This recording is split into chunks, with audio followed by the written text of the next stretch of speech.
Hello everyone, আসসালামু আলাইকুম। সবাই কেমন আছেন? তো আমি ঘুম থেকে উঠে এখন রান্না বান্না করবো। তো চলো তোমাদেরকে দেখে আজকে আমি কি রান্না করি। এখন আমি রান্না করে যাইতেছি।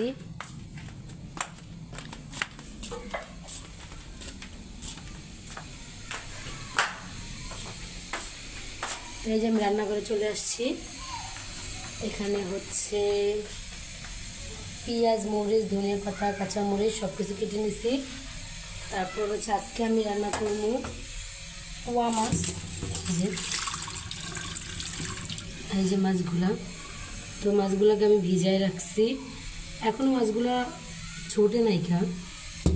আর এখানে পোয়া মাছ দিয়ে আমি ডাটা দিয়ে রান্না করব। ডাটাগুলো দেখো কত সুন্দর সবুজ। তো ডাটা কার কার পছন্দ অবশ্যই বলবা কমেন্টে। আমার তো ডাটা তরকারি অনেক বেশি পছন্দ। আর ডাটা সবুজ হলে কিন্তু অনেক বেশি মজা লাগে খাইতে। দেখছো ডাটাগুলো কত সুন্দর সবুজ। আর এখানে ডাটা শাকগুলো ভাব দিতেছি। ডাটা খাইলে লাভ আছে, সাথে শাকও খাওয়া যায়।